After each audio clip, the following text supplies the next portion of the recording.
That's partly true, I think. Keep in mind that NSA does a lot of telephone or communications intercepts. Now, it's not likely that they're doing anything the FBI doesn't know about. So, we'll have to see how this washes out. I think the problem is there's still a lack of, as far as the Russian connection is concerned, I think there's still a lack of clarity as to what that is or is not at this point. Isn't it for the FBI's purposes to cover anything that happens here in the United States, whereas the NSA or other federal agencies would deal more with the international aspect of it? So it sounds like there's going to have to be some form of cooperation between agencies, and that, sadly, in Washington doesn't seem to happen on a regular basis.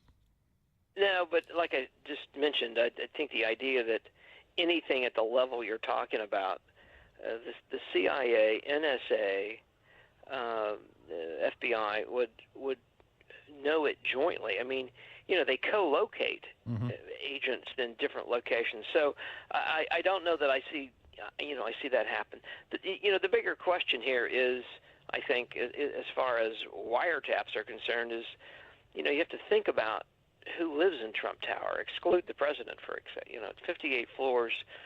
One whole floor is occupied by the Chinese. There's a lot of international businesses in there. A number of Russians live in there. Manafort may live in there, so I've read. All those things set up the potential, if you can convince a judge that they, represent a foreign power or are talking to a foreign power, you might be able to get a warrant to tap their phone, an individual phone. There's no such thing as tapping a building. I mean, realistically, how could you do that? You'd have to tap every wire in the building. I mean, first of all, you'd never get permission, for starters, and you couldn't management. So that's just fantasy that anybody would think that Trump Tower got targeted as far as a wiretap. Individuals, my guess is that probably did happen on some, just because of who lives there. That there could well have been. There's a number of convicted felons live in that building. Are they back involved in criminal activity? And, did they get a criminal wiretap? Who knows? I mean, all of that's conceivable. This is Brad Garrett, ABC News crime and terrorism analyst. When it comes to wiretapping, I think many of us have this quaint notion that somebody with a pair of alligator clips goes into the basement, pries open the box to the telephone wiring, and clips those clips on. But that's not really the case anymore. They're collecting information and looking for keywords or phrases on these recordings that they end up with, and that's in reality what's happening. It's not like some guy sitting in a dark room with headphones on, right? No, this is, because it's all electronic, you just, with a court order, you just redirect, the call, in effect, so that you can listen to it as well as, obviously, the two people in question you're listening to. So, yeah, that's a fairly routine electronic thing done.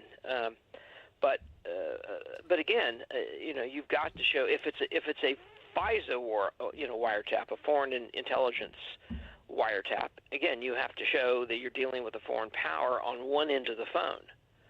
And obviously you can't control who they call. Mm-hmm. So who knows who might be in conversations. But as I said before, the idea that somebody's wiretapped in Trump Tower would, if you ask me to guess, is probably likely. It sounds to me like this is like a big old ball of twine. It's all a big mess, and you're going to have to pull on one end and just keep pulling away until you can figure out exactly what happened. And that could take, well, let's put it this way. Mr. Comey's claim that I'm going to be around for a number of years could come true, that he could be there for the entire 10-year duration, and he's going to be there till the end. My guess is that's probably what will happen. I do think they need to tamp down this, the story about people being wiretapped in Trump Tower.